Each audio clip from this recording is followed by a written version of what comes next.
Father God, may those who serve Temple Terrace bring dignity, honor, trustworthiness, and integrity to the work we do on behalf of citizens. May each remember to be good examples in our conduct to the people who look to us for leadership. A house divided against itself cannot stand. Therefore, I pray that leaders be unified in righteousness for the sake of our community. As you promise in Titus 3, we pray you grant city leaders discernment and common sense so that we'll be strong and effective leaders. Give those in authority wisdom in every decision so that we act and lead according to your word. May all recognize their own need to depend on God for knowledge, wisdom, and for the courage to do what is right. May prayer in your word, Father God, be the source of daily strength, wisdom, and courage. Father, we praise you for emerging leaders. We thank you for the young men and women who are dedicated to making an impact in and around our community through the Mayor's Youth Leadership Council. May the year ahead be one of great positive impact in our community and one of great blessings to each of our young leaders. Father, when others view us, may they experience the love of our wonderful counselor through our actions. Amen. We will now pledge allegiance to the flag of the United States of America. I pledge allegiance to the flag of the United States of America and to the republic for which it stands, one nation, under God, indivisible, with liberty and justice for all.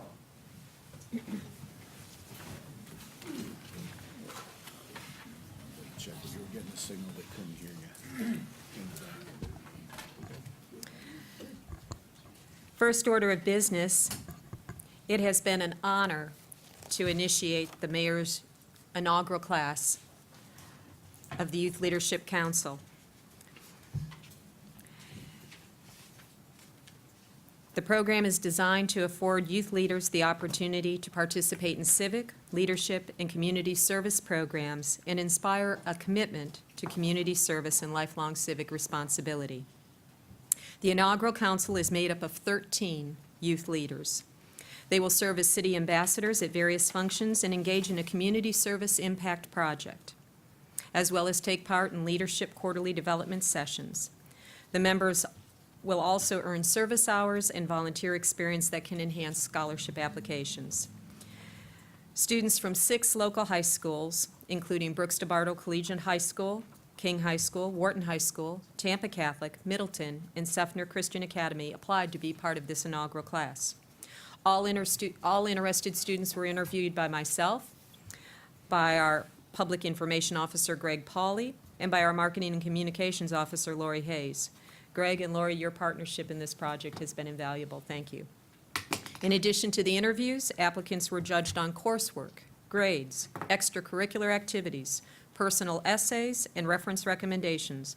All exhibited outstanding academic and leadership capabilities. Citizens, council members, and staff, at this time I'd like to introduce you to the 13 best of the best from our community, our 2018-2019 Mayor's Youth Leadership Council. As I call your names, if you would come forward and stand in front of the dais. Ashley Birdsong is an 11th grader at King High School. She has already established herself as a leader, serving as Vice President of Juniorettes, Captain of the Girls Golf Team, National Honor Society, President of the Fellowship of Christian Athletes, and in her spare time she maintains a 5.1 GPA. Ashley Birdsong.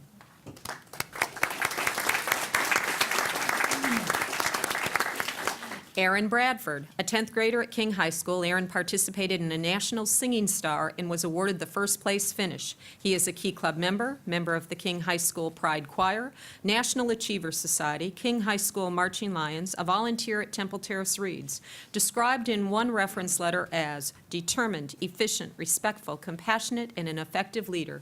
Aaron Bradford. Yaham Quintero, an 11th grader at Brooks DeBartolo Collegiate High School, a member of the Temple Terrace GFWC Juniorettes, serving in multiple leadership roles, a part of the Junior Achievement Entrepreneurial Club, a countess in the Latin American Fiesta Association, multiple superior ratings for piano at Spring Music Festival, a Renaissance woman, Yaham Quintero.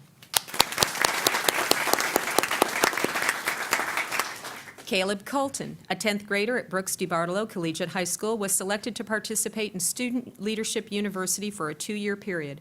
Accomplished in academics and athletics, Caleb has embarked on mission trips spanning from the local level to the far reaches of Africa. Focused, open, a collaborative leader, Caleb Colton. Sam Estes is an 11th grader at King High School with a 4.6 GPA and is a dual enrollment scholar. Recipient of the Hillsborough County Youth Excellence and Achievement Award for Community Service, Sam has been selected to participate in Boys State.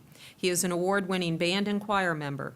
Compassion, honesty, dedicated to excellence, Sam Estes. I will note, Sam is actually taking one of his college course final exams this evening, so could not be with us, but we did want to ensure the community knew of Sam's achievement. Ethan Fleming, a 10th grader in the King High School IB program with a 4.89 GPA, a member of the Beta Service Club.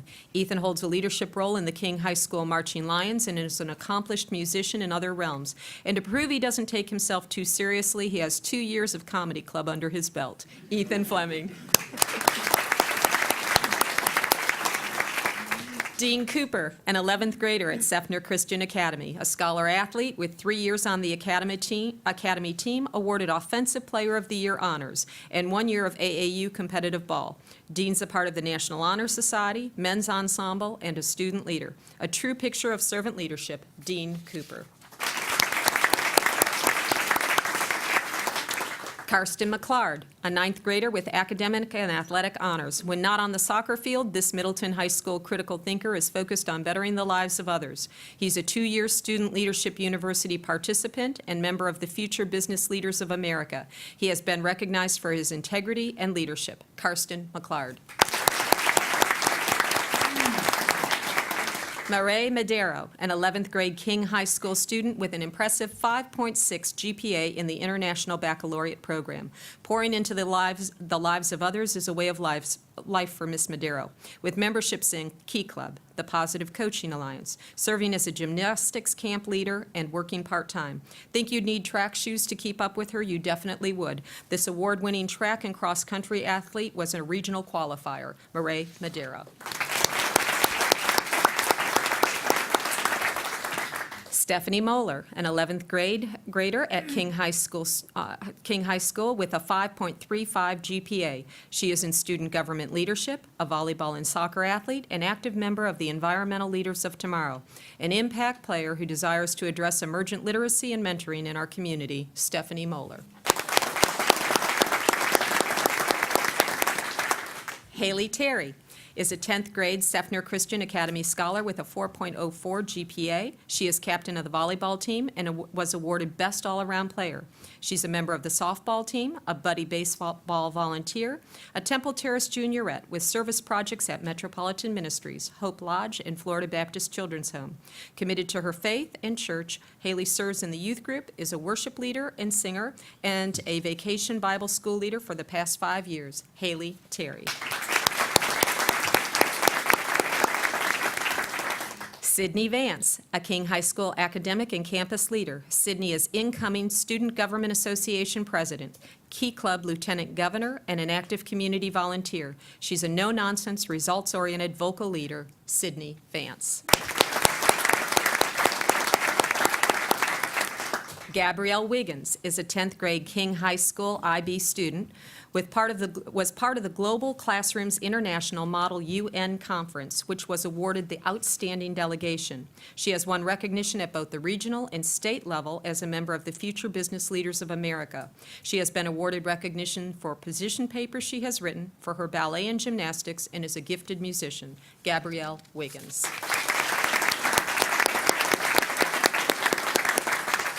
As your mayor, it is an honor to introduce the community to the Mayor's Youth Leadership Council for 2018-2019. I have no doubt our community will benefit from the impact these young men and women will have on our community. Council, members of the public, your 2018-2019 Mayor's Youth Leadership Council.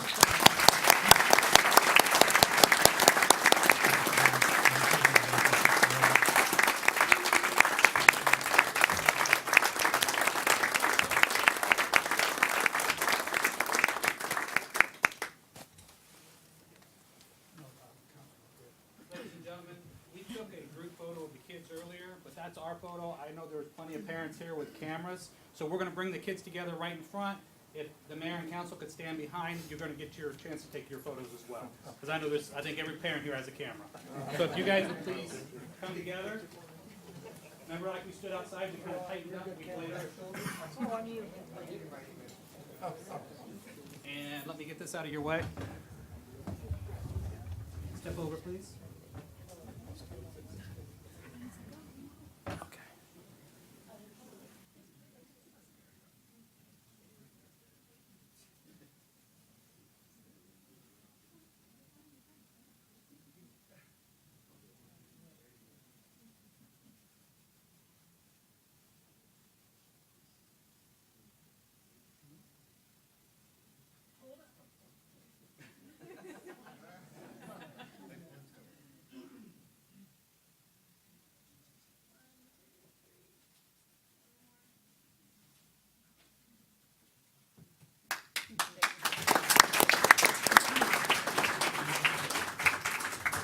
Thank you. You can go back to When your seats. will or- they meet? Step out, step out. When will they meet? August, they'll be dark over the summer.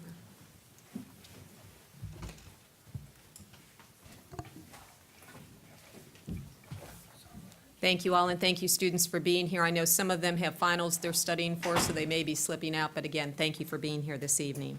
Next, Freddie Barton, Executive Director of Safe and Sound Hillsborough, will present the annual report.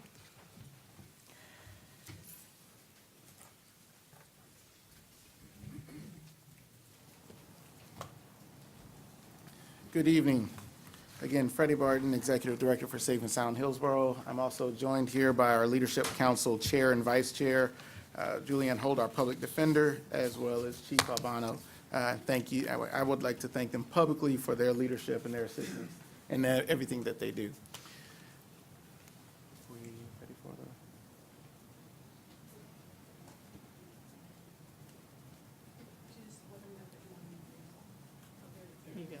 There it is. So before I begin, I'll say that everything truly does happen for a reason. We were scheduled to make an appearance last month. There was a hiccup in technology. We didn't get over our presentation. However, as I saw the youth that were in front of us, I felt that it was more appropriate that we came to present our report today.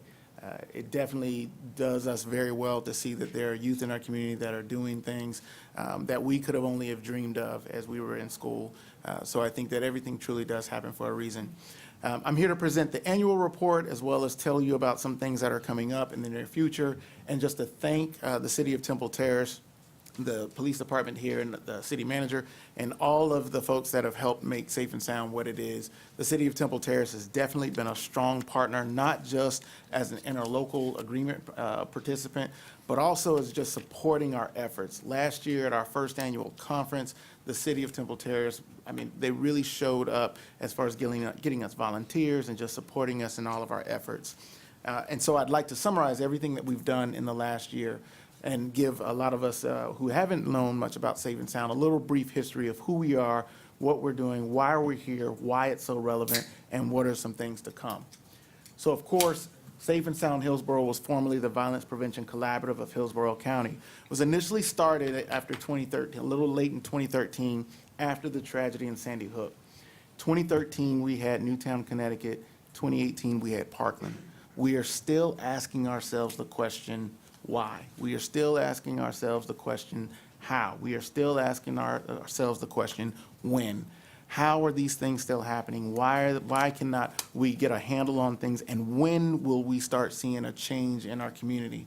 We have some of those answers, and it starts with community, it starts with partnership, starts with partners like Temple Terrace.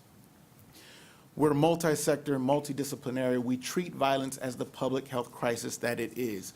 We know that we cannot stop the random shooter, the random act of violence that occurs, but we can look at things that contribute to the delinquency of a person and causes violence to occur. When we look at unemployment rate, when we look at blight and dilapidation in our communities, when we look at lack of affordable housing, when we look at truancy rates in middle school and high school, when we look at domestic violence, unreported violence. When we look at accessibility of guns in the hands of kids, if we do not address these factors, then we see that we have a propensity for violence to occur and increase. So we have to treat it like a disease. The way you treat a disease is look at the symptoms, take care of those symptoms, and then we can see a reduction in violence. Hillsborough County is over 1,000 square miles, so it's impossible for us to think that we can just spread ourselves wide over the county and see a true impact. So we reduced our efforts to 4 major target areas initially: East Tampa, the University area, Plant City, and Waimama, knowing that we have concerns in Temple Terrace, in West Tampa, in some of the eastern parts of the county. But we wanted to start somewhere and build an infrastructure that could be sustainable at the community level, and then you'll see some of those effects move out to Temple Terrace and some of our other areas. We were guided by data. Using 18 different indicators, we looked all throughout Hillsborough County to see not just where violence was occurring, but where do we see opportunities to connect to resources, to connect to agencies. There's no need to recreate the wheel. There are plenty of efforts that focus on domestic violence, that focus on housing, that focus on workforce development. So we wanted to have the ability to connect to those agencies and then use the power of Safe and Sound, which is really in its interlocal agreement, the agencies that are a part of it, the Board of County Commissioners, all 3 cities, the mayors, the police chiefs of Tampa, Temple Terrace, Plant City, the Public Defender's Office, the State Attorney's Office, the Administrative Office of the Court, the School District, the Sheriff's Office, and the Children's Board. All of those agencies came together and said, enough is enough. We'll dedicate our resources, we'll dedicate our staff, we'll dedicate commitment to volunteerism, but most importantly, we will dedicate ourselves to advocate for policies that will make sense to help us move the needle. So as you see in your annual report, we took a data-driven approach to make sure that we could roll out services that made sense. But in order to do that, we had to come up with our strategic goals. How do we look at preventing and reducing violence? We came up with 4 major initiatives. 1, improving the health and well-being of families. How do we make sure that parents and families have sustainable efforts to support them? How do they connect to resources? Creating cultivated communities where we foster resident leadership and provide training opportunities. We also look at improving neighborhood conditions, increasing out-of-school time opportunities for youth. And thankfully, one of the things that Safe and Sound did have a hand in was helping the city of Temple Terrace, and special credit to Chief Albano for getting the Boys and Girls Club moved into Temple Terrace. We had to make sure that there's something available for our youth. If kids don't have something to do, they find something to do. And unfortunately, it's not necessarily positive. So I'd like to thank City of Temple Terrace for making sure we push that effort forward. And then maximizing our impact. How do we leverage and partner with one another to get things done so that we're not stepping on each other's toes and that we can all collect and share data to see where we need to move next? Even with that, we knew that we still could not do this work alone. We knew that we still could not just use the interlocal partners. So we changed our approach in early part of 2016 to a community quarterback approach, where we plugged into anchoring institutions in each one of our target areas. In East Tampa, we work with the CDC of Tampa. The University area, it's the University Area CDC. Plant City, it's the Improvement League of Plant City. And in South County, we work with Wholesome Communities Church, Enterprise and Latinas, and the Waimama CDC. Knowing that we have to plug into the people that are right there on the ground, extend their efforts, extend their capacities, and then work with them to advance the causes of Safe and Sound Hillsborough. At the center of those community quarterbacks are the people that can really get things done, and those are the residents. When we talk about where do we go next, when are we going to go to West Tampa, when do we come to Temple Terrace, we can't just leave the communities that we started. We can't leave them high and dry. We're training our residents to carry forth some of the projects and services that we're offering through Safe and Sound, and as they build their bandwidth, we then can start moving to other areas. So a little bit by the numbers, what we've been able to accomplish. In the year 2017, through your partnership, we were able to have 5 mock trials and have over 100 students, 128 students to participate in our youth mock trials program. That program is designed to educate youth on gun violence and let them understand what happens if you're directly or indirectly involved in a gun crime. We started this program with a simple question to youth, and it was, how accessible are guns in your community? And surprisingly, in one of our target communities, there was a 14-year-old student who said, I just read an article about a gun buyback program that happened in the city, and I thought that it was very funny. And we started asking this question, well, why did you think it was funny? He said, I saw the picture, and there in the picture, there were shotguns. I never heard a 14-year-old use the word musket.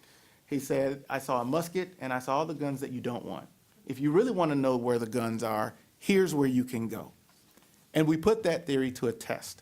And along with TPD, we were able to recover a firearm that a 14-year-old kid could tell me where it was out in the open. And so we then started asking them questions. Do you know what happens? Do you think it's okay to walk with a gun, to walk with someone with a gun? And the answer was, there's no issue. And so the mock trial program educates them on what happens if you're just with someone who has a firearm and they commit a crime. It also exposes them to the different career paths within the criminal justice system, exposing our youth to the positive side of courts. We were also able to expose some of our youth to financial literacy. Last year, thanks to Regions Bank, we were able to, over spring break, we had 10 youth to complete a financial literacy camp. After the financial literacy camp, Regions Bank opened them up bank accounts. What's interesting to know, even though we only had 10 students, out of those 10 students, 4 students said this was the first bank account that their family had. So you're talking about a high school student now being the financial resource for wealth to come back into that family. We know that there's still a lot more work to be done. Through our Hillsborough Speaks initiative, we engaged over 250 residents last year to partner with law enforcement to talk about the things that divide us, to talk about the issues surrounding race, stigma, implicit and explicit bias in a real casual conversation, but with meaningful dialogue. Through our workforce development initiative, working in the city of Plant City, we launched Plant City Jobs. We had 21 people to get family-sustaining employment with a total of over $760,000 worth of salaries to go into Plant City for Plant City residents to get Plant City jobs. We can't take all the credit, nor will we take all the credit for it, but Safe and Sound helped to launch that initiative out through. Knowing that we have to take mental health and bring it to the forefront of every single conversation, we put on mental health first aid trainings throughout the county, and we got 40 individual residents trained as mental health first aid workshop facilitators, and we're continuing to expand that, primarily working within the faith-based community, getting our faith-based partners and our faith-based leaders to embrace the need to address mental health within the confines of their congregation. We know sometimes traditionally mental health and faith, they didn't necessarily mesh well together. Now we have a host of pastors and a host of faith-based leaders embracing this, and we're trying to roll that out through our communities. And then knowing that at the crux of all of this, we have to provide a path for our youth. We had monthly events each month last year, 12 events. We engaged over 231 new youth to have out-of-school time opportunities, quality summer programming, spring break programming, after-school and mentoring programs. We also wanted to address physical space. So we know that one thing that you can do is improve accessibility to public spaces through parks. So we were able to acquire Kings Forest Recreation Center in the eastern part of the county, thanks to the Board of County Commissioners and Hillsborough County Parks and Rec. And now we've opened that up as an after-school location, a public location for convening and meetings, as well as our summer program site. We've just recently received an award, a grant award from the National Safe Routes to Parks Partnership, where now we're going to be able to go into the community, create a safety action plan to increase walkability and safety to that park.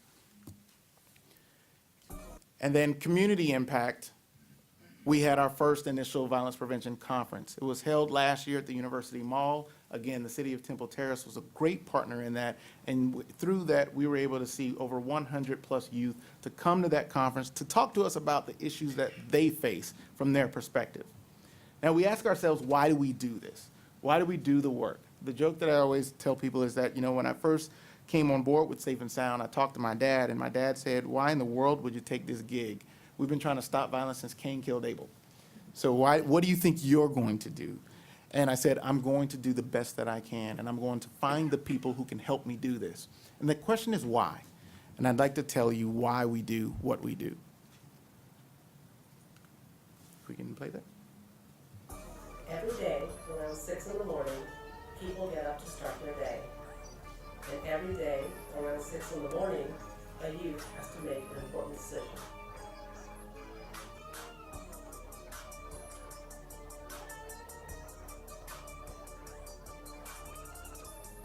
have to work together to save our youth, protect their future, and prevent the unnecessary violence that happens in our community. Our youth need to know that there are people that are here for them. We got to get them back to the village concept. I can't do it alone, though. I need your help. We won't tolerate F schools. Our youth need us all. We will work hard, let them know that we care for them above all else. Teaching won't end in the classroom. After-school programming is needed. Volunteerism is needed. The schools can help save lives. Our churches need to come together to work in our community to bring people together. Doesn't matter your faith. It matters that we love and care for one another. It's going to take residents, college students, volunteers of all ages to help us all in our fight. Here in Hillsborough County, we want to prevent our young people from running toward a life of crime, drugs, and violence. It's up to us to be their guardians, to protect them and help them see there's another way, a better way, a better life. We've got to mentor the youth, interact with them in the street, let them know you're here for them. We've got to do.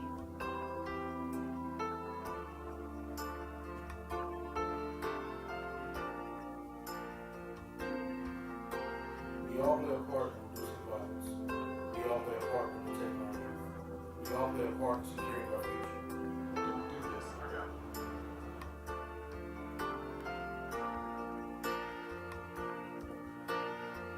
Get involved, participate, mentor, and take us to connect with the village.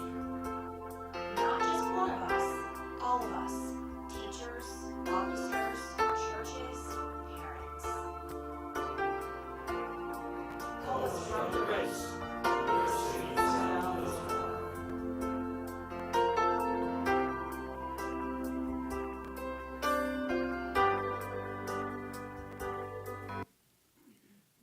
And so that talks about why we do what we do.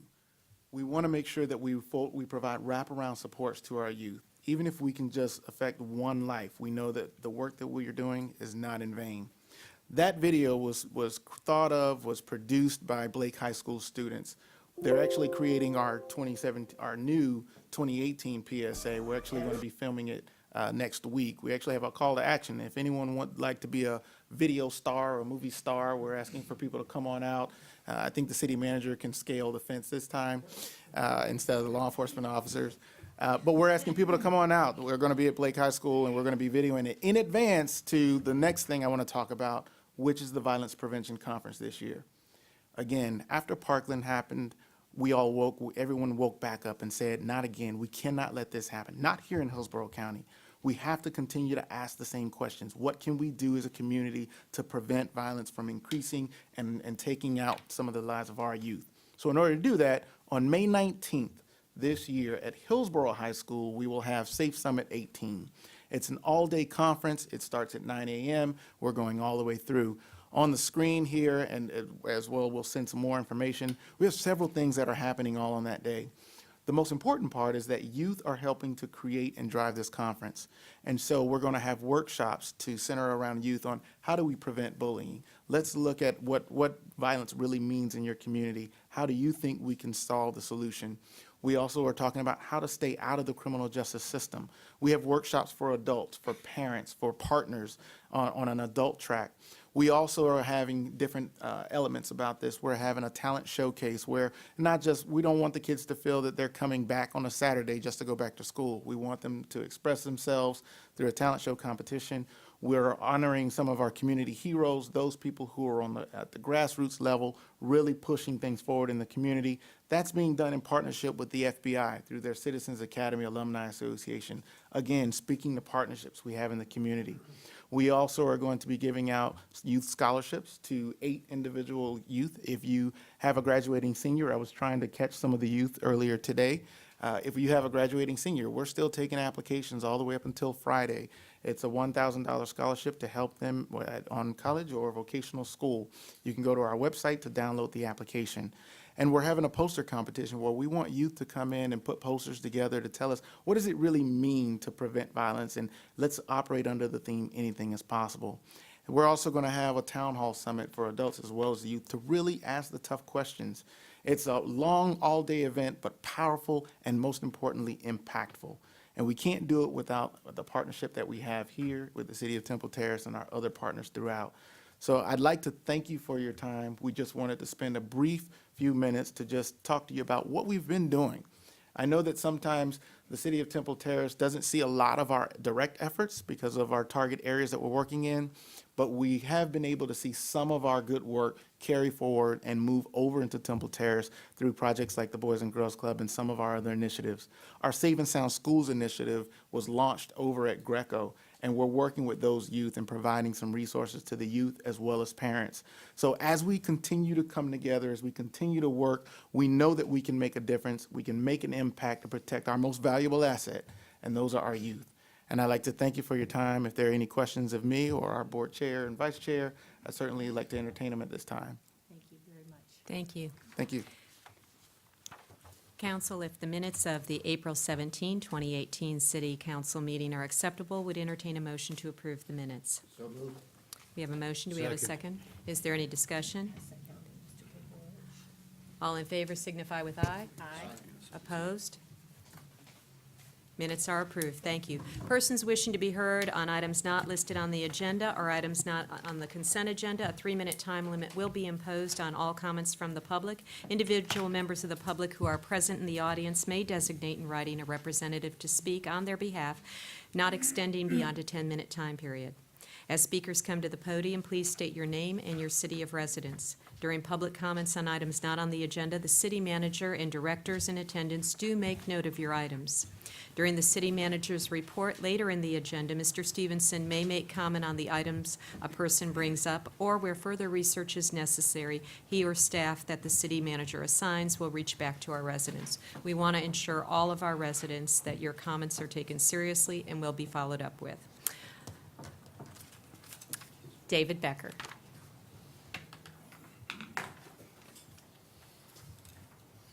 Good evening. Dave Becker, 11721 Primrose Lane, Temple Terrace, Florida, 33637. My subject tonight is a traffic problem on Morrisbridge Road and Fowler Avenue, really basically there by the IHOP. I want to get some landmarks so everybody knows where I'm talking about. We have Old Morrisbridge Road, which is a county road on the east side of the interstate, I-75. 127th Avenue is the road that connects Morrisbridge Road to Old Morrisbridge Road underneath the interstate. We have Fletcher Avenue and Morrisbridge Road. Where Fletcher dead ends and where Morrisbridge Road begins, it's anybody's guess, but it's somewhere out there. So Morrisbridge Road, as you know, continues on to Zephyr Hills. Recently, Temple Terrace annexed a parcel of land off of Old Morrisbridge Road, ordinance number 1444, January 4th of 2018. A site plan has been submitted to Temple Terrace, number 1801, for a new subdivision of approximately 100 homes on this new annexed property. I'm here tonight to ask the City Council to require that a traffic study be completed by the developer and all parties, included DOT, have a chance to review this traffic study before this development moves forward. Sometimes the roadway improvement must be completed before this development is approved, be it restriping Morrisbridge Road, adding a lane. Something has to be done. The traffic is just becoming unbearable, especially at peak time, 7:30, 4:30. It almost takes, many times it takes 3 light cycles to get out of Morrisbridge Road onto Fowler Avenue. People cross the double yellow line, run against traffic so they can make a right-hand turn. A bad accident, something's going to happen. Something needs to be addressed. I've been told that the entrance off of Fletcher Avenue and Morrisbridge Road, as far as the subdivision, let me back up. The developer has possibly said that he would like to try to get some type of access to Fletcher Avenue from Old Morrisbridge Road for this subdivision. That is never going to happen. DOT says it falls within their LA lines, their limited access lines. This means that all traffic will now, from this development, must go through Morrisbridge Road and 127th. This development, if it goes forward, the traffic issues must be addressed. You have to secure you should secure two means of ingress and egress for this subdivision. It's very important. DOT is still planning on doing some roundabouts out this way. They're going to do a roundabout at 127th and Morris Bridge. They're going to do a roundabout at Primrose and Morris Bridge. And they're going to do a roundabout at Davis and Morris Bridge on the south side of Fowler Avenue, due to be scheduled for fiscal year 2021. And they also are proposing to do a bike path, but the bike path is only going to go from Davis Road to Fowler Avenue. And that brings up the second point that I would like to talk about tonight. And asking the city about looking into putting a bike trail from Morris Bridge Road through the Tico right-of-way up to 127th Avenue. This section of bike trail would be a great adventure, a great progress as far as where it would go. If you remember where the horses used to be on Morris Bridge Road, where the power lines are, that's the old Mitchell property, really not Mitchell property. They leased it from Tico. The family apparently has given up that lease, and that land is, all Tico now. And so possibly being able to get a right-of-way going through that right-of-way of Tico all the way up to 127th, that would then get you into, the bikers could then get into Lettuce Lake Park through Telecom or 127th Avenue. It would just be a great opportunity as far as recreation for the whole city.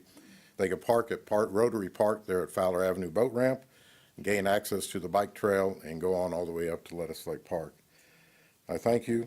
Primrose Garden subdivision residents are very concerned of all the development around our neighborhood. We need your help and keep the quality of life at Temple Terrace. Thank you.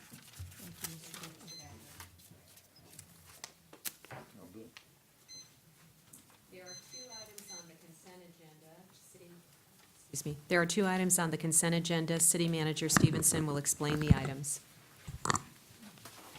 Thank you. Thank you, Madam Mayor, Council. There's two items that we have on the consent agenda this evening. Item 5A is a resolution approving the purchase of a portable bypass pump for use by our Public Works Department. 2017-18 budget includes funds for the scheduled replacement of an older bypass pump that is used for maintenance and emergency situations at city sewer lift stations. The purchase is being made from Thompson Pump through the Florida Sheriff's Association contract bid award of FSA 17-VEH 15.0, spec number 76. Budgeted funds for this expenditure of $44,954 are allocated in account 410-1931-535.63-33. Staff recommends approval of this purchase.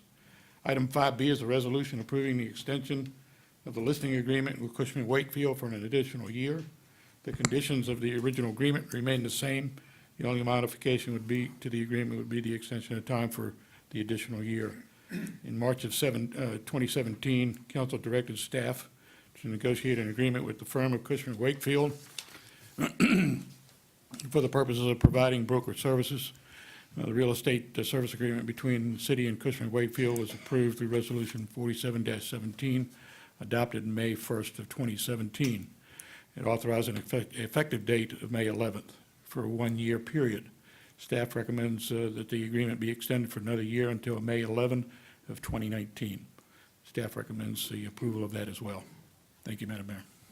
Are there members of the public wishing to address council on items on the consent agenda? If the consent agenda is acceptable, would entertain a motion to approve the items on the consent agenda. Move to approve the consent agenda. We have a motion. Do we have a second? Second. All in favor signify with aye. Aye. Opposed, nay sign. Consent agenda is approved. Thank you. Next, a resolution authorizing issuance of taxable non-ad valorem refunding revenue notes, Series 2018A, in the amount not to exceed $13.595 million. Jay Glover, Managing Director with PFM Financial Advisors, will explain. Jay.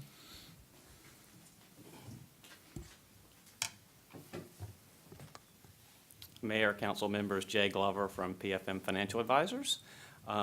And before you today are actually two separate resolutions. I'll discuss both of them together, and then obviously I think there's two separate actions to be taken.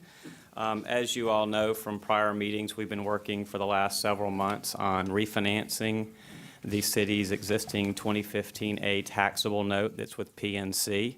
It had a balloon maturity that was due and has been extended through June 1 of this year. As part of a number of meetings, we discussed various options available to the city and were approved to move forward with negotiating the final details of a 2018A and 2018B note.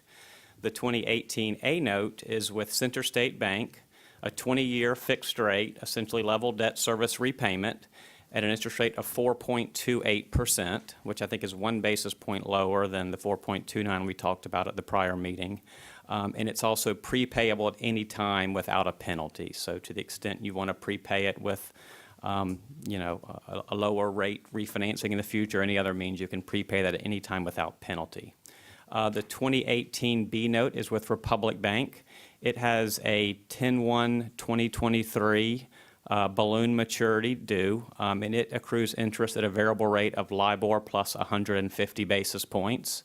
And it is also prepayable on any interest payment date, which is monthly, without a penalty. So that loan was structured with a balloon payment because of potentially land sale proceeds becoming available to pay it off immediately, thus reducing the principal amount. So if approved tonight, the loans will actually close on May 17th of 2018. And with that, I'm happy to address any questions you all might have about the transaction.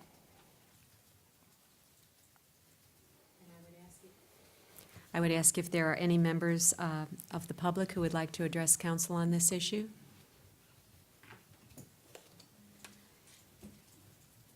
If it, Thank you. Councilman Just for a Pecora. point of clarification, both notes will close on May 17th, same day?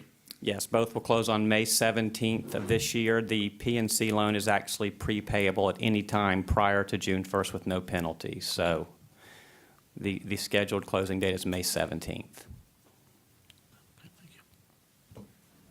City Manager. Madam Mayor, if I could ask Mr. Glover to kind of explain what we'll be doing on the 15th. The 15th, we've got some documents that we need to execute. If he can kind of give just a brief synopsis of what we need to do. Exactly. Assuming approval tonight, as I mentioned, the closing is May 17th. That's when the actual funds will transfer. So the funds will come from each of the two banks to pay off the PNC note. But on May the 15th, which I think is at 5 o'clock, just prior to a CRA meeting potentially, there will be a set of closing documents that your bond counsel prepares, who's in the audience here from Bryant Miller Olive, and they'll be reviewed by your staff, your city attorney, and myself. And on that day, I think we have about 30 minutes scheduled. All of the actual closing papers will be executed, including the note and some required certificates. I think at that meeting, the mayor, the city manager, the city clerk, and the finance director will be the ones signing those certificates, assuming approval tonight. Also, I think there is one certificate that each of the council members has to sign that I think the city clerk has a copy of as well. But other than that, just the mayor would be signing the closing papers on behalf of the council. Thank you. We will have two separate motions on this. If acceptable, would entertain a motion authorizing the issuance of a taxable non-ad valorem refunding revenue note, Series 2018A, in the principal amount not to exceed $13.595 million to refund a portion of the city's outstanding taxable non-ad valorem issued for the city's redevelopment project. Is there a motion? So moved. I have a motion. Is there a second? Second. We have a motion and a second. Is there a discussion? All in favor, if you'd please signify with aye. Aye. Opposed, nay sign. Thank you, motion carries. Next, if acceptable, would entertain a motion authorizing the issuance of a taxable non-ad valorem refunding revenue note, Series 2018B, in the principal amount not to exceed $10,050,000 to refund a portion of the city's outstanding taxable non-ad valorem issued for the city's redevelopment project. Is there a motion? So moved. Is there a second? Second. Discussion? Madam Mayor, I just want to make a disclosure. I've stated this in the past, and I'll say it again. I've consulted with the city attorney, and I have disclosed originally that I have had loans with Republic Bank, business relationships with them, and even lease options in place with them. And although she has stated, because those are contractual relationships, and although she has stated that Doesn't seem to be a conflict. I am going to abstain, just on a side of caution, so there's no questions one way or the other. Thank you, Councilman. We have a motion and a second. Is there any further discussion? Councilman Ross. Just briefly, I just want to renew my, I'm going to vote for this because we don't really have a choice at this point, but this was not the best deal in my opinion. And I just want to renew that. Everybody out there heard me say that before, and I'll say it again. It's just a matter of mathematics. Thank you. Is there any further discussion? All in favor, please signify with aye. Aye. Opposed, nay sign. Thank you. Motion carries. And the one abstention. With one abstention, thank you. Moving on, a resolution approving the comprehensive annual fiscal report for year ending September 30th, 2017. Jeff Wolf with Moore, Stevens Lovelace, and Lynn Boswell, Finance Director, will present. Apologies. Actually, it's Bill Blend with Moore, Stevens Lovelace. I wasn't sure if I was going to be able to make it. If I'd have a conflict, I was able to make it, so I'm here this evening. Yes, Bill Blend here to present the financial statements for the fiscal year end September 30, 2017. Really, there we go, okay. So 3 things to accomplish. One is to go over the required communications, then discuss the auditor deliverables, which will be the audit reports, and then go through some financial highlights. Feel free at any point to ask any questions, should they come to mind. You should have received with your packet a separate document which has all of our required communications, and I would just open it up at this point if there's any questions as it relates to these communications. Really, what's in there is what's required under audit standards, things that we're required to communicate to you, our responsibility to perform the audit, management's responsibility, the fact that management provided us with a representation letter. We have findings as it relates to the audit, which I'll discuss when I go over the deliverables, and some other items. So it's a pretty standard information. But I do want to open it up for questions. Hearing none, I will move on to the auditor deliverables. So in the CAFR, what we call the CAFR, Comprehensive Annual Financial Report, it's several hundred pages. I encourage everyone to read this document. It was interesting to talk about financial literacy earlier and things like that, and government financial literacy is a whole other subject matter. So, and one you could spend many years learning about. That said, if you read nothing else in the document, I always recommend the management's discussion and analysis. That gives a very good high-level overview of the financial information. It also explains some of the variances and the activities that went on during the year that impacted the financial results. So if you read nothing else in this document, I certainly suggest you go over that. With that, on page 16 of the report, and at this point I've got to put my glasses on. There was a time in my life I didn't need these, but that's past now. On page 16, we have the audit report. So this is the report on the financial information overall. And you've received an unmodified opinion, meaning the information as presented here in this document, in our opinion, as certified public accounts, is accurate from a materiality standpoint. We have no issues with this information. In the back is where we get into more of the reports that are required under government audit standards, starting on page 148. We have the report on internal controls and compliance. And in this report, we have 2 findings. We have one finding related to audit adjustments, which we deem to be a material weakness. So that's really the highest level of a finding that we can have for any entity. And then the second finding that we have in that report is on internal controls over cash reconciliation, and we deem that to be a significant deficiency. And so without going into too much history, and I'm sure everybody's aware of, one thing I want to point out is that we're here, I believe, 2 months earlier than we were here last year to present to you. So what that says is that while you had significant changeover from last year's audit, new finance director, really changeover in the full staff. So obviously, when you lose high-level individuals, you lose a lot of knowledge. And when you have somebody coming in mid-year, that creates a learning curve, and then having to staff up the office as well in that process creates issues. So we really believe, from our perspective, that is what resulted in these findings. We anticipate them to be resolved, but, if you ask us back, we'll be here next year and report that to you. But that's our anticipation. We expect these to be resolved. Before I get into the management letter comments, I just wanted to open it up to this report and the findings in here if there's any questions. Yes, ma'am. Yes, those were obviously, I go to the back first. Yeah. Before looking at anything else. And Understood.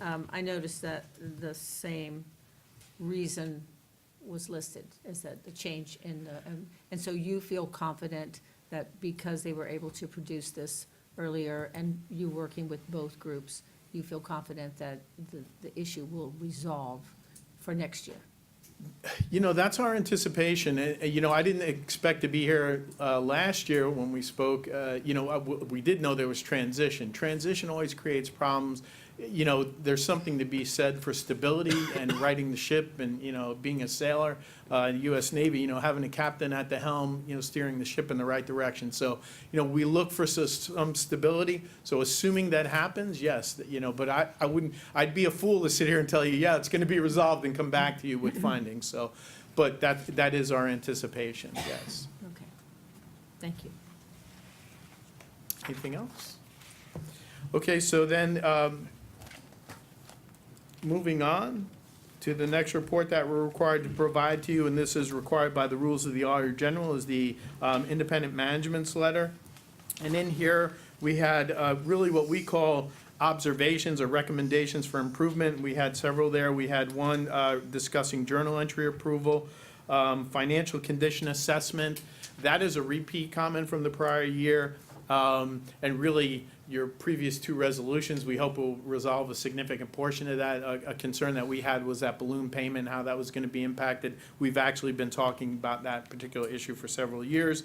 And I'm going to get into financial highlights in a minute, so I won't dwell on that too much. And then the other finding is specifically related to that balloon payment, which I believe by your previous actions you've resolved at this point. So that we anticipate those to be fully resolved next year. And then the last item, which is the independent accountant's report, this is also a requirement in the state of Florida via the rules of the Auditor General, and it relates to your policy, your investment policy, and we can tell you that you're in compliance with the appropriate Florida statute with your investment policy. And at this point, I would just open it up for any questions about the CAFR itself or the related reports. And I apologize, I skipped this. Any questions? I don't know who's got the control. There's a financial highlights. So, okay, there we go. Okay, so I didn't see any, so just, how did I do fast forward there? My apologies, folks. One more. Okay, so if we look at your government-wide activities, this is GASB's full accrual attempt here on the government columns. You can look at your assets and your liabilities. And then your total net position. Obviously, you have an unrestricted negative position there. That's mostly related to the pension liabilities, which 2 years ago you were required to bring on the pension liability, and so that's really what resulted in that negative position. Looking at your current ratio, if I saw my current ratio as a business person go from 4.85 to 0.5, I'd be concerned. But again, because at the time we did the financial statement reporting, you didn't have that balloon payment had to show as a current liability, and so that's what resulted in that decrease there, that significant decrease there. So now that once you actually sign those loans, it goes back to long-term, so we'd anticipate improvement, obviously, in that ratio. Other than that, the ratios and the activities on the business activities appear to be reasonable, and from our perspective, solid numbers. Looking at your main operating fund, the general fund, you can see you've got assets of $10.8 million against $1.2 million in liabilities.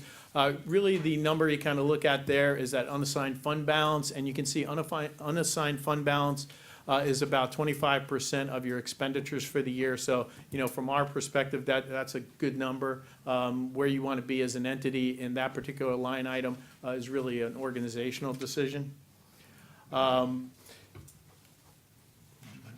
And then, The next item is your budget to actual statement, so just a real high-level summary. If you look at your budgeted revenues came slightly in under budget, but your expenditures, you had a positive, meaning you spent less than you budgeted, for really a positive position as it relates from your budget activities. And then here's just a summary of your business type activities, which are very similar to what we already looked at the entity-wide level. And again, I don't mean to rush through this. This is what I do for a living, and, we can talk about the CAFR all night long, and I'm more than open to that. And also, please, if you have questions in the future, as you read through the document, I'm always available. I can come out and do a meeting, or certainly via phone call, however you want to meet, but I want to make sure that I address your concerns as your external auditor. But with that, I would open it up for any final questions. We do have members of the public that would like to comment on this item. Jan Tumbleson.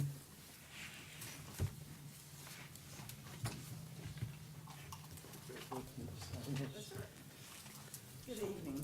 Jan Tumbleson, 208 Holland Avenue, Madam Mayor, Council, City Manager. My statement regarding the September 2017 audit, which I have read, I would like to thank the auditors for doing it. With the city manager and staff integrity for the future year and the council's guidance, the audit report for September 2018 should be much approved and welcomed. Thank you. Thank you, Ms. Tumbleson. Mr. Noonan.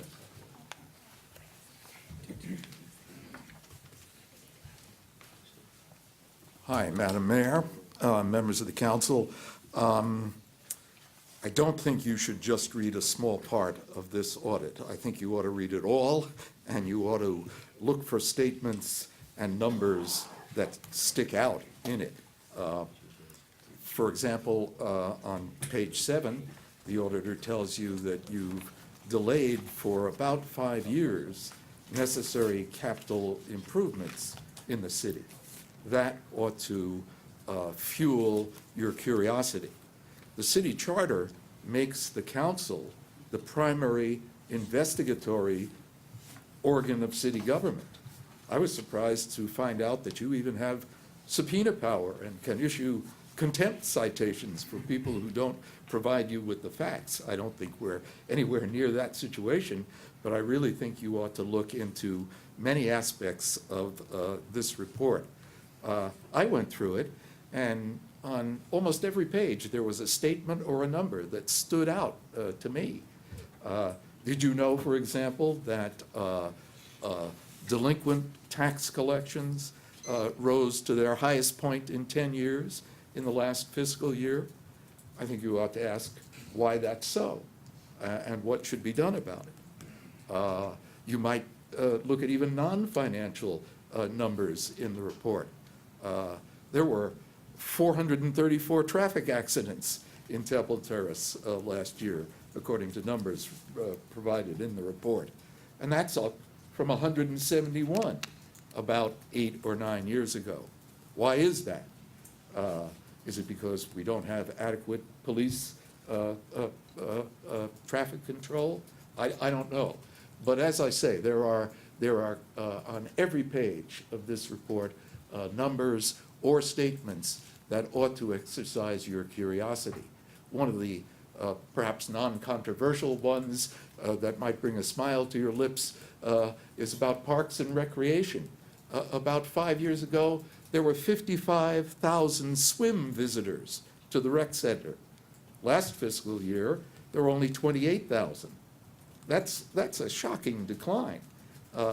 Is that because you haven't spent on the rec center, or should you be wary of spending if there is such a decline in interest in using the rec center? Maybe you guys need a subcommittee on investigations, or maybe you need to hire a little, new lawyer as your investigator, your city council investigator, because the charter, section 213, does make you the investigative body of the city of Temple Terrace. So please read the audit report thoroughly, from beginning to end, and see if you don't find as many instances of things that interest you about odd-looking numbers or strange statements in it as I found. Thanks very much, Madam Mayor. Thank you, Mr. Nunn. If acceptable, would entertain a motion accepting and approving the comprehensive annual financial report for the fiscal. Point of order, please. Madam Mayor, if I could just take a moment here. Thank you to Moore, Stevens, and Lovelace for all their help. The audit committee met a week or so ago to go over the basis behind the CAFR, also the management letter as well. And I'd like to ask our finance director to come up because there have been motions set in place to try to address those two, one, the weakness and the deficiency. So if we can have her just very briefly explain that we are in fact addressing this and have been immediately. So, then. We have a full capable staff right now, and some of the things that were not being done in fiscal year 2017 are completely being done from A to Z, which wasn't addressed in the last fiscal year. For fiscal year 18, I'm very, very hopeful. The other piece that hadn't been addressed in the past was also cash reconciliations inside, and we are doing that. We will have the cash reconciliations completed for all of this year, caught up to at the end of May. And as I mentioned, we have staff in place. Every time the auditor has said something, we went ahead and implemented immediately. When there was an issue, whatever issue we knew about or knew that we could fix, we fixed immediately. Anything any of the other departments said, hey, I'm missing this or I'm missing that, we were able to fix immediately. I think one of the differences that you will see and that maybe you won't see, it's kind of hard to articulate, is I have found that the directors said that it is so much easier to work with finance because we feel we're their servants and we're here to serve them. And as well, we are here to serve the city of Temple Terrace. We expect huge improvements. We have already implemented them since the fiscal year 2018, and we actually look forward to, I'm one of those crazy people, I love audits. I'm actually looking forward to the mid-year audit where they can come back and see how we have addressed all of those deficiencies and looking back. If I may add to that a little bit, one of the more specific things that wasn't being done in 17 was as a standard operating procedure, you should be closing your books every month. We weren't doing that. We are now, Yes, we are. but we weren't doing it back then, which obviously creates chaos when you try to go close them after 8, 9, 10, 11, 12 months. So they've got a handle on the monthly activities. They're reconciling the cash on well, not a monthly basis, but I guess you are going monthly now, right? We are going Yeah, monthly. on a monthly basis too, as part of closing out the books. And I think I can go out on a limb and say that at least from a numbers perspective, this year's budget discussion should go a little smoother. I'm sure we'll have our discussions on other items that may not go as smooth, but from a pure number standpoint as to history and today, everything should match. Very good. Thank you. Thank you, Lynn. Thank you, Lynn. If acceptable, would entertain a motion accepting and approving the comprehensive annual financial report for the fiscal year ending September 30th, 2017. Is there a motion? So moved. We have a motion. Do we have a second? Second. Any further discussion? All in favor, please signify with aye. Aye. Opposed, nay sign. Motion carries. Thank you. We will now open the first public hearing and first reading of ordinance 1453 to adopt annexation of 7308 East Fowler Avenue. Community Development Director Amir Anisi will present. Good evening, Madam Mayor, Council. We have voluntary annexation 1802. Slide should come up. The physical address is 7308 East Fowler Ave. This is a first public hearing and reading. The owner is First United Church of Tampa, Florida. Applicant is North Point Development. Some background information. Sorry. Is on? Okay. The location, as I stated, 7308 East Fowler Ave. The request is annexing one parcel into the city of Temple Terrace. This acres is 4.25. The existing use is church. Existing zoning is Petersburg County, commercial neighborhood and residential, 6 unit per acre. The proposed zoning is a City of Temple Terrace planned development. We will have the second public hearing on May 15. Staff recommend council approve ordinance 1453 for annexation of 7308 East Fowler Ave.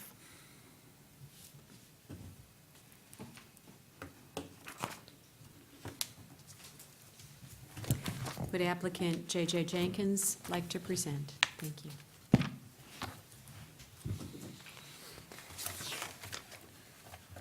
Good evening, Mayor and City Council. I'm John Dix with the Ackerman Law Firm on behalf of North Point Development. Mr. Jenkins is here with me.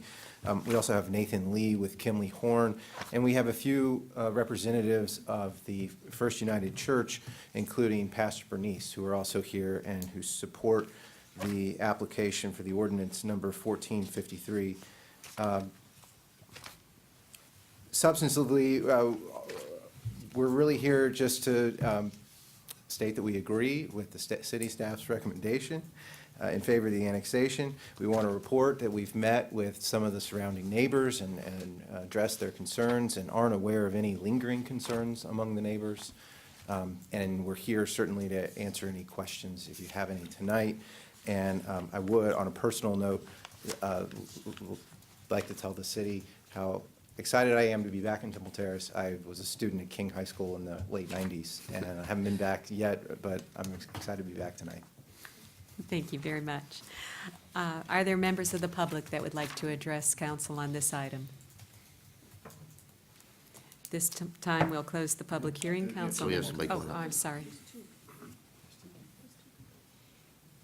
My Evening. apologies. I'm Reverend Bernice Powell Jackson. I'm the pastor of First United Church of Tampa, and I'm here this evening along with our current moderator, Dr. Kip McGatlin, our former moderator, Mr. Paul D'Agostino, is a longtime Temple Terrace resident, and Jim Roney, also in our church. And we come to support the annexation by Temple Terrace of this property on which our church has been located for about 60 years. We support this action because it will allow our congregation to move from its current church home into what we see as God's future mission for our congregation. Some have asked, why are you moving from such a beautiful property? And it is a beautiful property after such a long and blessed time on Fowler Avenue. The answer is simple. We have long outgrown the current facility, both the sanctuary space, the parking lot, the church offices, classrooms, and meeting space. And we are landlocked in such a way that growth is not possible. We have looked at expansion on our current property, but it is just not possible, particularly because we believe that God has given us a vision which includes not only worship space, but community space and affordable senior housing. But there is an equally compelling reason for us to move as well. Many people never think about the business aspect of a church. But indeed, churches must pay salaries, utilities, programming, and other costs just as any nonprofit or business must do. The reality of the 21st century is that a church that wants to have a full-time pastor plus other part-time positions and do programming needs to have about 200 members in order to sustain its annual budget. We could never have that size membership in our current facility, and so over time, our congregation will find itself only able to call a part-time pastor, which means fewer people can be served and a downward spiral will follow. For our congregation, founded in 1885, to stay at our Fowler Avenue property would not lead to a sustainable future. We believe that God is calling us to new ministry and a new place, and in order to move, we must sell our current property. And yet selling the property has been a 6-year journey of difficulties of the economic recession, a number of possible buyers, and several unfulfilled contracts, leaving us at times feeling that we are being held unwillingly at our current site. We've had a number of meetings and conversations with Mr. Jenkins and Northport Development, and we believe that he is an honorable businessman who will serve the people of Temple Terrace well while building his own business. Therefore, we strongly support this annexation. Thank you very much. Thank you very much. Mr. Dix? Really couldn't have said it any better. Very good. Mr. Jenkins? I don't have anything further to add, but I am here to take any questions if anybody has them. And I know this is just the first step in our process, but we're looking forward to working through that and eventually becoming a member of your community. Thank you. Thank you very much. The public hearing is now closed. Council members? I just have a question for my own edification. If you can bring up that site plan one more time? I'm not really sure who this question is for, but.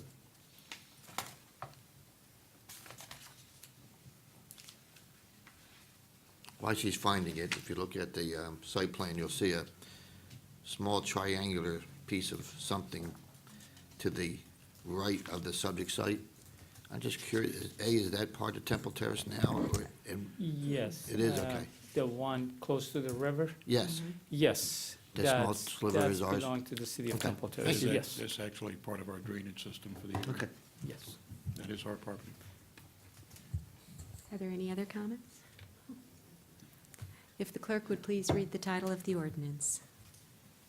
An ordinance of the City of Temple Terrace, Florida, providing for the voluntary annexation of one parcel of certain real property totaling 4.25 plus minus acres, lying within the unincorporated area of Hillsborough County and located at the northeast corner of East Fowler Avenue and River Hills Drive, with an address of 7308 East Fowler Avenue, legally described in Exhibit A, attached hereto and made a part hereof, redefining the corporate boundaries of the city to include the annexed area, providing severability and effective date, and repealing all ordinances or parts of ordinances in conflict herewith.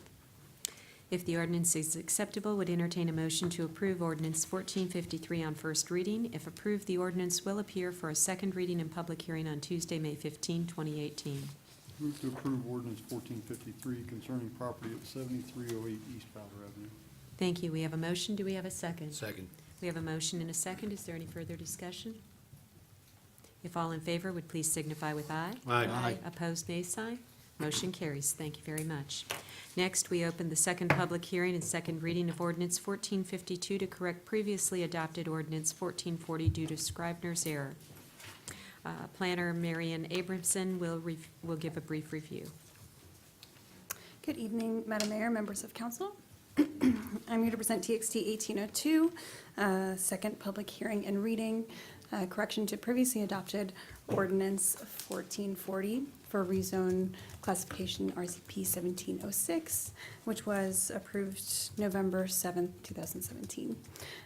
This proposed ordinance 1452 will replace McRae Road in all instances that McRae Road with two Cs appear in ordinance 1440. Staff recommends approval of ordinance 1452 for TXT 1802. Thank you. Are there members of the public that would like to comment on this item?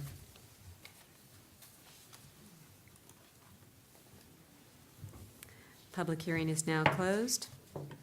Council members, is there any discussion?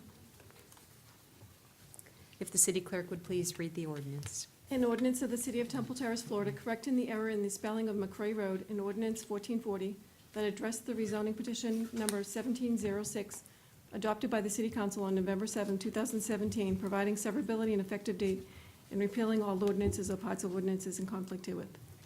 Would entertain a motion to adopt ordinance 1452. So moved. We have a motion. Do we have a second? Second. We have a motion and a second. Any further discussion? All in favor, please signify with aye. Aye. Opposed, nay sign. Thank you. Motion carries. We'll now open the second public hearing and second reading of Land Development Code Text Amendment Ordinance 1451 regarding Section 2-1. Planner Marion Abramson will give a brief review. So the second item tonight that I'm presenting is TXT 1801 for ordinance 1451 for a Scribner's error found in Chapter 2 of our Land Development Code. and staff recommends council approve ordinance 1451, correcting a Scrivener's error in Chapter 2, Section 2-1. Thank you. Are there any comments from the public? Seeing none, the public hearing is closed. Council discussion? Seeing none, if the clerk would please read the title of the ordinance. An ordinance of the City of Temple Terrace, Florida, identified as TXT 1801, providing for the correction to Florida statute reference by amending Chapter 2, City of Temple Terrace Code of Ordinances, Administration and Elections, Section 2-1, titled Custodian of Public Records of the City, providing severability and effective date and repealing all ordinances or parts of ordinances in conflict herewith. Would entertain a motion to adopt ordinance 1451, text 18-01, chapter 2-1. So moved. We have a motion. Do we have a second? Second. We have a motion and a second. Any further discussion? All in favor, please signify with aye. Aye. Opposed, nay sign. Motion carries. Thank you very much. Seeing no carryover items on council business, we'll move to new business. A strategic advisory committee update will be provided by Gil Schisler and Don Stats. Madam Mayor, while they're coming up, if I can give just a real brief history here. If you remember, back when we were working out the reinstatement agreement with the club, part of the requirement that we were looking for is the creation of the Strategic Action Advisory Committee that has since been two meetings in the last couple of months that these two gentlemen had offered their free time to go and provide guidance and kind of be the ears and eyes of the city. So I've asked them specifically to come. We've gone through two meetings now. I've asked them specifically to come in and kind of give us just a brief update as we move forward here with the club. So, thank you. Madam Mayor, members of council, city manager, city attorney. My name is Don Stats. I reside at 132 North Greenfield Avenue in Temple Terrace. Mr. Schisler and I have attended our second meeting at the Board of Directors meeting and the Strategic Advisory Committee at the same time, one right after another. They've been attended by the club representatives, Don Whittemore, John Nertney, the club's GM, and their consultant, Greg Kristovich. The city committee members are Gil and myself. Councilman Pogorovich typically is in form of a guest. The overall operations and summary are as follows. The club is making progress in the area of capital improvements. There are new members being added, but unfortunately, some existing members have been lost.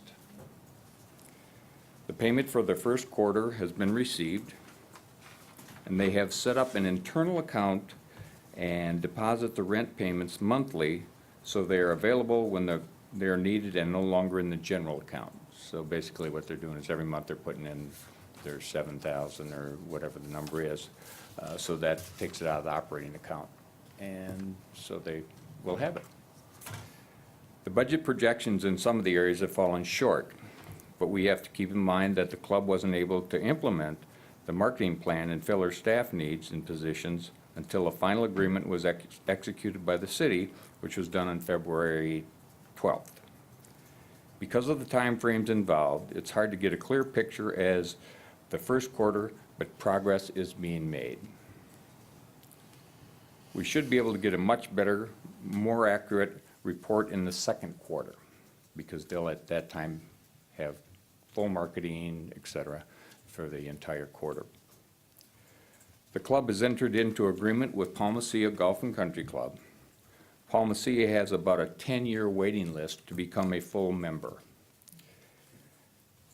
The members that are currently on their social status have been invited, as well as the full members, to play Temple Terrace, and they will be charged a fee of $100 per year and have access to all golf and social activities. They can play at the rate the members guest. They can play at the rate that a member's guest would receive. They are able to charge as they would at Palmacia, and the club sends a bill to Palmacia for reimbursement. They have about 31 people currently signed up for the program, which is pretty good. The current fleet of golf carts are starting to cost a lot of money for maintenance, batteries, etc. The board has approved entering into a lease agreement for 60 new carts, which should prove to be much more cost-effective. The club is also returning the Italian Open Golf Tournament, which has not been done for a number of years. If a lot of you will remember, that was a really big deal way back when. In the past, a number of celebrities have played the Italian Open Tournament, including Joe DiMaggio, Joe Torre, and many others. My son got a ball signed by Joe DiMaggio when he was at that Italian Open. A new food and beverage manager has been hired, a position that was vacant for a long time. Also, a new banquet and special events coordinator has been hired, another position that has been vacant for some time. She has been able to secure a number of weddings and special events, something that has been lacking in the past. These events are revenue generating and essential to the club's success. Mr. Schischler will share some of his comments with you. Thanks, Don. Gil Schussler, 6609 Peachtree Drive. As Don has stated, and this might be a little repetitious, I apologize, we've been to 2 SAC meetings, the Associated Board of Directors meetings, and I found them to be both informative and enlightening. There's a tremendous effort being put forth by the new management team with Jim Music, his wife Catherine, the new chef Johnny, and the rest of the management team, and they're all being guided by Greg Kristovich. Efforts to bring new members into the club, and the new members that the recovery plan calls for, is very aggressive and dynamic. I felt that way when the plan was put into place, and I still feel that way. But there's an intangible that wasn't in the document. That intangible is this new management team that they have down there. These guys are sharp. They know what they're doing. They walk the walk, and they talk the talk, and they walk the walk. So that's something that's new. And on top of that, there's the board's commitment to making this happen. If an existing club member doesn't play nice, they get talked to. It's no longer, well, this is the way we've always done it. And that's a refreshing attitude from the club itself. There are still huge financial obstacles to overcome, but I feel that everybody's rowing in the same direction. The payments, as Don has said, the payments to the city are current, and that they do have a physical cash accrual system set up, so come time to pay it, it's there, and it's not nobody scrambling looking for angel donors to help make the payment. Due to several factors, the run rates of the new membership is behind plan, but Greg has recast the forecast. We're still waiting on a copy of it, and when we get that copy, we'll because I want to look at it, and we analyzed the first, so we want to see what this says, and we'll share that via Mr. Stevenson. The city has received their first quarterly financial report, which is something I don't think they've seen in forever, but it's not completely complete. There's still some adjustments that need to be made to it, because what we call what would be our first quarter of it is really their year-end, their final quarter, so some adjustments. But it's a work in progress, but it's a first step. And the subsequent reports will be more concise, more readable, more understandable, and better as they'll be complete. Like I said, there's a lot of work to be done, and nothing's guaranteed. But I don't really think they could be working any harder or in a more clear direction in order to accomplish what we all want to be, which is a successful club and something that's really, beneficial to the city overall. There are very dynamic capital plans that are happening, and funding sources are being sought virtually under any rock imaginable. With the $25,000 matching grant, where did that come from? But it's good and it'll help. And as I said, some of them are creative. I think it's very important for council to know that Don and I are actually participating in the strategic planning and the future goals of the club, especially where they intersect with the goals of the city, and that we find good and for going forward. Thank you. Thank you very much.